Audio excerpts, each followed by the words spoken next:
Welcome to the Shellonomics Podcast, your source for pure Teenage Mutant Ninja Turtles entertainment, presented by King Mictus. All right, guys, another episode of Shellonomics. We're going to set the stage here really quick. September 1994 and October 1994, the Turtle Mania was taking a step backwards. Power Rangers was starting to kick their shells. X-Men was coming around. Batman the Animated Series. But we were, I guess, gifted two musical VHS tapes here known as We Wish You a Turtle Christmas and Turtle Tunes. These are years after the Coming Out of Their Shells tour. And I'm not sure what they were going with here, but we're going to break these down because I am joined by my friend Tim, who actually received We Wish You a Turtles Christmas as a Christmas gift. So Tim, how you doing today? And can you set the stage and recall getting this as a gift? I quite honestly probably repress that memory. I can vividly remember, I think it was around 1994, 95 that, because sometimes videos weren't always necessarily picked up the year that they came out by my family, but someone in my family, I can't remember who, got me the aforementioned VHS of We Wish You a Turtles Christmas, and I'll admit, as a kid, didn't know any better, thought it was another Turtles movie and whatnot, and I would watch it. It wasn't until as an adult that I'm sitting back and watching this and thinking, this just doesn't hit right. It's, I guess maybe the generous term would be charming, quirky even, but it was a great novelty item maybe, but it definitely does not register up there as something that I would proudly put on every year to watch as a part of a tradition. Well, it still stands out there, Timmy, because as you are familiar with the NECA toy brand, they actually gave us Turtle Christmas action figures. Yes. So we do have those, but let's break down this Christmas. We Wish You a Turtle Christmas. So we got 4 turtles. They have to get a gift for Splinter. For some reason, I don't know why they forgot to, but they didn't. We have some very wacky songs here. But before we get into it, how did you like the theme song, We're the Turtles? We're good looking too, just to name a few of the lyrics. Yeah, you know what? Honestly, as a kid, when you're listening to something that just has, some semblance of electric guitar, you get jazz, you get hyped. But to a slight extent, listening to it now and you kind of look back at your childhood with rose-tinted glasses. In this case, they're more like diarrhea brown when you're looking at what the theme song was. I mean, it was hip for what it was, but it's definitely not something that is really going to register as one of the all-time greatest hits. But you can definitely see where I will say, the one thing that's nice about the intro is that it allows the viewer to get a first glimpse of the turtle costumes. And because there's a lot of fast cuts, quick breaks, and a lot of panning shots and just a lot of overlays with special effects, the costume quality is kind of obscured by all of the art that's going on around it.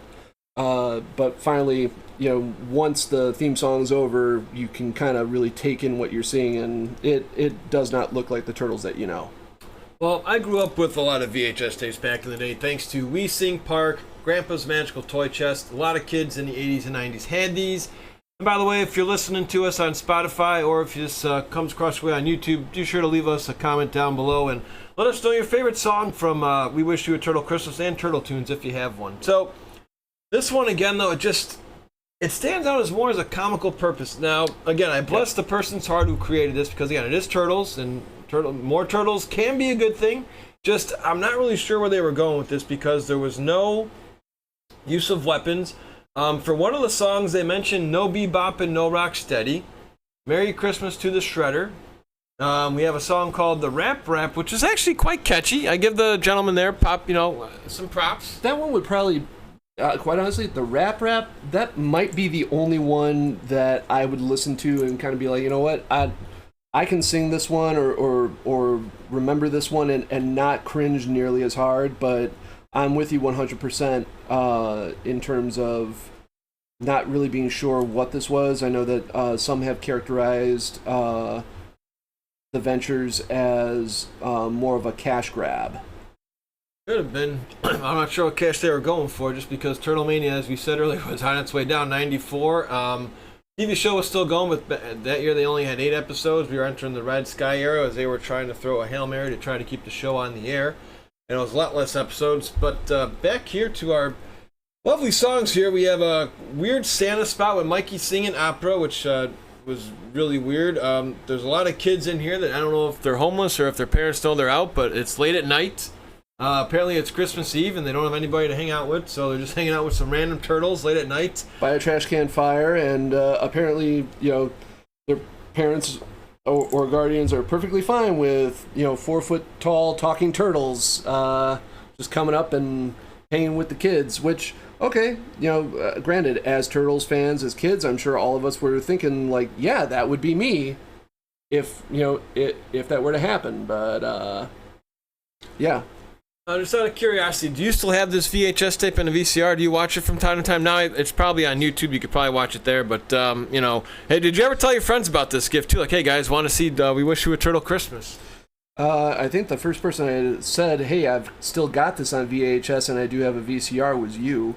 But by that point, we'd found it on YouTube, and so we decided to just watch it there. But I think from the aspect of sentimentality and nostalgia, I'll probably hold on to the VHS, not because it's actually a good movie. It's, more than anything, just because someone thought enough of me to get that. It does bring back some fond memories, but, I definitely would not make it a point to say, hey, come on over, we'll watch this. Because, I think it took us a little bit, a few short breaks and a few laugh attacks to get through both this and Turtles tunes. Well, if you ever watch this one, they do have the 12 Days of Christmas, Splinter singing it, and we're also, if you guys are sticking around, we're going to get to the lyrics in the other one, some very questionable lyrics in Turtle tunes. But for Splinter now, the one thing I don't appreciate about these videos is it makes the Turtles so incompetent. Because why in the world would they get Splinter 5 video games? And if you grew up with the Fred Wolf series, we all know Splinter hates pizza. So they got him a pizza with pepperoni. It's almost like, I'm going to get my mom something, but hey mom, you know what? I don't know if you're going to use that. Can I use it? So it's almost like you're gifting for yourself. So of all the 12 Days of Christmas, Tim, is there one that you actually enjoyed that stood out from those lyrics? Any of them? The manhole covers? No, not even. I think the only thing that would actually be, and you want to keep this more related to the Fred Wolf cartoon, I would say that the only part of the song that made sense for Splinter was the 7 silk kimonos. But aside from that, yeah, it was pretty much, and it said it even in the song of when they're going to go get a gift for Splinter. Leo's floating out ideas of different things, and one of the turtles, I think it's Donatello in the video, it says Splinter's not athletic. Right. The ninja sensei is not athletic. That's great. And the lyric, we wish you a Turtle Christmas, is how this one goes home. Splinter looks like he just... I mean, so he looks like I don't know what he looks more like, a hamster with a big head. But at the end of the day, it is Turtles. The final song, we wish you a Turtle Christmas. Some of the kids in there really put their heart and soul into it. I'm not sure if they have it on their resume. Maybe they do, but I'm sure, again, I give the kids props. Like I said, they were, for what they were decent actors. And now, I guess let's just set the stage here. This is the other thing I wanted to bring up. This is 1994, okay? Turtles came out in 84. So that's a 10-year gap for this to come out. You also have the Fred Wolf Show, which debuted in 1987. That's a 7-year gap. So I'm not sure what audience they were going for, because most of the people who were of age who got into Turtles were around, 5, 10 years old already. So you figure these are, 15 years, 12-year-olds, and it's like, this is way past my age, so I'm not sure what age group they were trying to get at. But anyways, final thoughts here on We Wish You a Turtle Christmas, Tim. Overall, if you're a Turtles fan, I think as much as I know, it comes across like, I'm putting it down and whatnot, there is a certain level of fondness in my heart for it, because it's essentially the equivalent of a movie that's so bad it's good. I think anyone who's a Turtles fan would watch it and could easily just dismiss it and be like, you know what, this, I'll watch this just for the laughs, or just to say that I did, kind of like a bucket list kind of thing. But it's something that I feel, if you want to watch it and you want to see it, it's a great time capsule, if you will, into the longevity of the Turtles franchise. Because as you said, who is this marketed toward? Who is this supposed to pull in? I think at that point in time, 10 years removed, the comic, when it was first released in '84, being an independent comic, it was meant to draw older audiences, which is why it was so dark and gritty. I think at the point in 1987 when the Turtles cartoon from Fred Wolf came out, that was definitely more geared toward the child aspect. So if anything, yes, quite a few of the first ever Fred Wolf fans were probably in their pre-teens to early teen years when this came out, but odds are they had younger siblings, and I think that might have been who these movies were geared toward capturing, to try and pull them into the ether of Turtle fandom. Well, what I did like about this too, I guess, is they had Leonardo with a random Jamaican accent. But what I did enjoy is, this is prior to MCU ending credit scenes. If you watch this VHS tape all the way, both of them, they actually have some little, jabber in there. And even Leonardo even says, "Hey, how'd you like my Jamaican accent?" He even makes fun of himself in that one, which was pretty interesting. So you're one of the more bigger Leonardo fans that I know. So how did you like Leonardo portrayed in both of these? We're gonna get to that second one where he can't even roll. We're getting to that. For comedic effect, sure. There's a little bit of appreciation that I have, but definitely.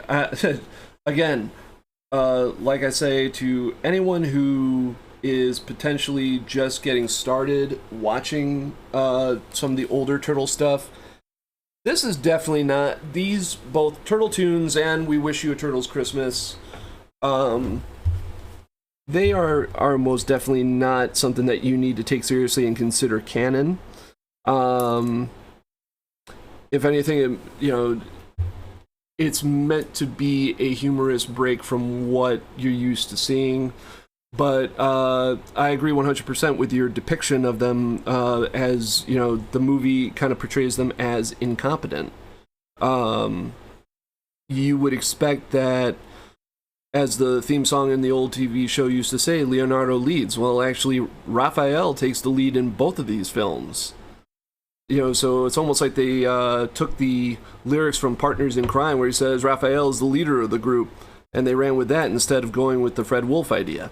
Yeah, you could be right on that, because as we start now with Turtle Tunes, so you had this one come out a month after on VHS. Again, I didn't know that these existed. I did have a cousin who had this Christmas tape, and I was like, what the hell is it? Like, it just didn't make any sense. At the time in 94, 95, I was in the WWF a lot more. Power Rangers was going strong, still in the season 2 before the power transfer. That was me, and I was still into sports, but here we go into Turtle Tunes. Now, this is the second one, and it starts off very similar. And again, no disrespect to anybody who put this together, but this just does not sit well with me with Ninja Turtles. Nope. The Christmas one is fun for comedic purposes, and at the time, Tim, if you were not a fan of the comics, you didn't know about Christmas aliens, this was your only TMNT Christmas media. We didn't have a Christmas show in '87. We had to wait till the 2003 series to get our own Christmas episode. So this is all you got if you wanted to get into the Christmas season with Turtles. So we're in Turtle Tunes here, and the message can seem wholesome in regards to a couple of these songs here. You have Don't Talk to Strangers, of course. Cleaning up your park is fine, but I really didn't appreciate how they're all just grabbing newspapers, all having a grand old time, and no gloves, no hand sanitizer, no nothing like that. Now again, this is pre-COVID and other stuff, but still, just anytime you're picking up something that's not yours, usually you'd like to wear gloves if you're doing that. The dumbing down of Leonardo, even me not being a huge Leonardo fan like my buddy Tim here, just there's a song called "Row Your Boat," and for some reason Leonardo can't row a boat. Now, let alone the millions it takes that these, I guess they have minors for hire because the same kids are back and they're filming this and they're sending it to April of all things here. So, did you have a song, I guess, in this one that stood out for you, whether it was making fun of I've Been Working on the Railroad parody or Don't Talk to Strangers or the Carousel song or any of these? Yeah. I would say the only positive one that kind of stands out would be Raphael saying that he's got friends, despite the fact that he's antisocial. So in that aspect, but like I said when we were watching it, I appreciate the concept. I appreciate the overarching message of needing to take care of your of not only your world but also take care of one another and keep yourself safe. That's fine. I kind of ascribe to the mentality of they really, really meant well. It just would have really been nice if they did well or were well. And the rest of the stuff. I got nothing. I got nothing on this. Well, we have Splinter doing a bit at the end that caught us both off guard with, we're hearing this in the 35th anniversary just came out. I saw that this is being recorded in August 2025. I went to go see it in theaters Friday, and I'm like, wait a minute, I'm hearing this these words, and it sounds so like the 1990 movie where he's in the fire talking to his turtles, saying, I love you all, my sons, where, doesn't come from the body, comes from the mind. I'm like, wait a second. Why are they trying to deliver this message here? And it's at the end. Yeah, well, beyond that, it's also done in what is quite clearly a very fake and forced Japanese accent. And not only that, when you see Splinter in We Wish You a Turtle Christmas, he's actually on screen. And he actually seems like he can actually carry a conversation without taking many breath pauses. Maybe the hamster that played Splinter was at the end of its life in this movie because while he didn't appear on screen, his delivery was very breathy, very broken. Quite honestly, it sounded like he was trying to talk to someone while he was in the middle of a movement in the side of the bathroom. So, it was the delivery of those lines. I can't imagine that anyone who watched the first film would hear that and go, that still hits. No, if anything, that came across, I could see someone saying that feels like a mockery. Yeah, well, of course, again, we say this is meant to be for kids. This is not meant to be for adults criticizing this, but that's what we do here on Shellonomics. We're trying to break down anything Ninja Turtles here. A couple other random things here is they sneak into almost like a Six Flags theme park with minors, nobody around, just walk on in casually. After you just said don't talk to strangers, so you're kind of setting two different messages here. Well, I think because they're the Turtles, people might look at it and say, you know what, they're the heroes in the half shell. They're keeping the kids safe. Okay, fair enough. For me, I will say my two favorite moments that did happen in the video would definitely have to pertain to the costuming. You were a fan of the long bandanas that almost were scarves? No, not that. I was a fan of the fact that at one point when they're waiting to go in on the carousel and Raphael's freaking out, when he spins around, his eye mask is almost off, and credit to the suit actor for being able to reach and know exactly where the eye mask was. I had a fun conversation with the suit actor from the first movie, and And there's actually that scene where he and Donatello are talking, where, you know, he says, "Hey, Mikey, you know what Splinter said? You know, you ever think about what Splinter said tonight?" And there's a bit in there where a lot of people have pointed out, it seems like Michelangelo pokes himself in the beak before he puts the popsicle stick in his mouth.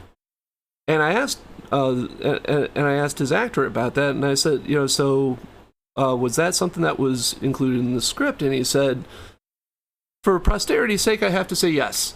But in reality, he had misjudged where the mouth opening was, forgetting that he had to go out and around to the front of the face. So he was within line, but he just didn't move out far enough. So when I'm seeing, you know, the suit actor in Turtles Tunes grab the eye mask exactly where it popped off and pull it back down into place, I thought, you know, I was like, credit to the guy wearing the costume. He managed to do that. And then there's another one where quite clearly these suits were not made for rapid movement, because in, you know, I Love to Skateboard Around the Fountain, Michelangelo looks at the camera twice, and he looks like he has just gotten a little punch drunk. One eye is up, one eye is down, and the bandana is half off. Randomness there. Again, we're talking about picking up trash, but then me and Tim just looked at each other like, wait, now that they have bagels and they just threw them on the ground, it's like, now wait a second here. What kind of, again, what message are you sending here? You're going one way, then you're going another here. So I didn't appreciate that. And of course, I'm a very passionate Michelangelo fan. When they get it right, I praise it. When they get it wrong, I criticize it. Again, this is my own personal opinion. Good Michelangelos are the first movie, Fred Wolf cartoon. Mm-hmm. Bad Mikey is Michael Bay. Good Mikey is the Turtles Batman movie. And in this one, they're talking about a pizza song, and he puts an apple from under his bed on a pizza. Now, why the bleep would somebody who loves pizza and loves eating pizza put an old apple on his pizza? I think it might just have to be more along the lines of, hey, this is a turtle who grew up in the sewers and has probably gotten used to eating some really, really questionable stuff. So, you know, if it wasn't a skinned apple, he probably rinsed it off and then put it on his pizza. But I would have to agree with you on that. It would, it's a combination of this, and I have to give a shout out, you know, because right when that's happening, one of the kids is screaming at them to get back to work. So odds are she is probably a casting director somewhere else for voiceover work. But you know, it was a lot of, you know, there were quite a few moments there where I think he also said, you know, he put peanut butter and peas. Yep. And I'm just kind of thinking, I was like, are they trying to mimic the 87 cartoon? Because there were quite a few questionable. At one point, we had discussed actually writing down every single pizza that they had throughout the series and actually trying to replicate. There are just some that should not be touched. Like, I'm sorry, liver and bubblegum does not need to be remedied or even try to be remade for sampling. Yeah, it's almost like they need to don't eat this at home. But yeah, for this one, I just, again, it's like, they like trying pizza, but something that's going to make you sick, where it's like probably unsanitary, very questionable. And I would not, if I was the adult, I wouldn't want my kids singing. I put some apples. I'm fine with the kid singing it. I wouldn't be fond of the kid doing it. There's a difference between saying and doing it. If it's just words to the song, fine. You know, we all sang some gross songs as kids, but you know. Yeah, I'm with you on this. If you were to give this one if you were to grade this one like you were receiving a grade in school, what would you grade this movie? Well, summer school is starting to come back in a couple weeks. Now for me, it's as crazy as this sounds. This is not the worst Ninja Turtle thing ever created for me. I know some people hate it. Yeah. Reliving this one again with my buddy here, watching this just before we filmed our little recording here. Probably a C-, just because it does. The Christmas one does make me laugh. We actually have a tradition where all of us usually watch this in Discord. We get a couple chuckles out of it. One of our good friends, shout out to our buddy G Stark. I encouraged him to actually do a reaction video to this years ago, and that's my source for watching this now, because his joy and laughing and what the heck. I mean, maybe if that's what they were going for, they knocked it out of the park. if they were going for this to be a wholesome family Christmas, watch with your family and sing Jingle Bells, I don't think that would have worked. But no, I would have to agree with you. I would actually say that. So, and you're saying so C- on for Turtle Tunes, or We Wish You C- for the whole. On both. It's a combo grade for me. Gotcha. I might. Well, if I do up a combo grade, then it's going to definitely seem a little generous because I would actually give it kind of a C+, B- rating. We Wish You a Turtles Christmas is doing a lot of the heavy lifting in that one. If I graded them individually, Turtles Tunes would honestly get a D-, in my opinion. Probably didn't need to exist. No, it didn't. It definitely registers on the level of an independent high school student film where they thought, what is the lead, what can we do that would least qualify for a movie and then do less than that. Again, I'm not shaming anyone that was involved in the project as far as talent and as far as, acting, people that had anything to do with the production. Definitely, you worked with what you were given. And so, hats off to you. Especially in this movie, masks off to you. But with the people behind financing it and looking at it and saying that this is going to be a great finished product, I think we can all agree you fell a little bit short. Now, here's the thing, and I'm willing to amend my statement there on one specific piece of grounds, which is because this was created by Christopher Films.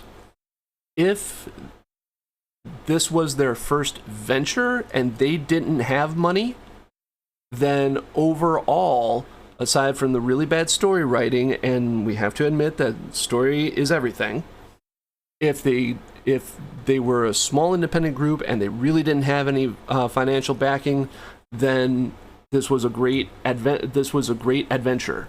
This was a great attempt. But no amount of, and Mikey and I are both kind of on the same page about the Michael Bay Turtles films. No amount of special graphics, no amount of CGI or special effects can cover up a really, really bad story. I'm going to put you on the spot with one final question here. You're Kevin Eastman and Peter Laird. You're very passionate about your character at this time. You love a lot of Turtlemania, but as you know, they were not fans of the 87 show because it got a little too silly. So, which one would sting you more? These specials or Venus de Milo? Got a gun in your head, you gotta pick one. Oh, what would sting more? You know what, quite honestly, I would still have to say Turtles Tunes and We Wish You a Turtles Christmas. And it's a little bit of an obscure reference, but the Venus de Milo, you could almost make the argument that that was kind of like a predecessor and a little bit of a blueprint for Jenica, who is an established character in the Turtles franchise. So I can look at that and say, all right, that's a little bit more forgivable. Was I a fan of having a fifth turtle? No. But, I'm not opposed to additional characters. This one, I mean, as silly as the 87 cartoon could be at times, I think you and I are both in agreement that the Turtles in the Turtles Tunes video would have been canceled after the first 2 episodes of the cartoon if they were that inept. Well, none of this would have happened, too, without the 87 cartoon. That's what brought everything. Exactly. So, it's one of those where I can appreciate it for what it is, because I know that I'm not getting the Turtles that I know and love, but I'll watch it, give it, and I'll try any form of Turtles independent projects once. It's kind of like, playing Shredder's Revenge, or, what was the other one that came out recently? Tactical Takedown? Tactical Takedown, Pizza Power, all of these, while they may not be directly in line with one another in some way, shape, or form, because they're the Turtles, they're a bonding experience, and they're worth a shot. Definitely watched it because as a Turtles fan, you want to say that you watched We Wish You a Turtles Christmas and Turtle Tunes. And in a way, I feel that if you do watch it, kind of gives you a right to give your unfiltered opinion on it, even if some of it was pretty cringy. Well, Spider-Man doesn't have his own sing-along Christmas special, so... That's coming. That's gonna be... Well, as we bring this one in for a landing, brother, I appreciate you coming back on. Any final thoughts here if people want to check out some Turtle stuff from you? Honestly, I just... depending, I know that your podcast is up and running. I'm really excited for you, really proud of you. Really excited to see where this goes. Having me on might tank it, but if people enjoyed the reviews that we gave, and you want to have me back on, I'd be glad to come and join you again. Aside from that, at some point, I'll send you the info. I'll be doing my TMNT artwork soon, and one of the things that I definitely got to do is just give a quick shout out. Hey Jay. Aside from that, not much else, man. Well, we've gone from breaking these down with TMNT Dare Talk from the crazy comics of what Turtle Mania pretty much started from, their origin, and then we came to this. So we'll see what we deep dive into next, guys, but appreciate y'all stopping by, and until next time.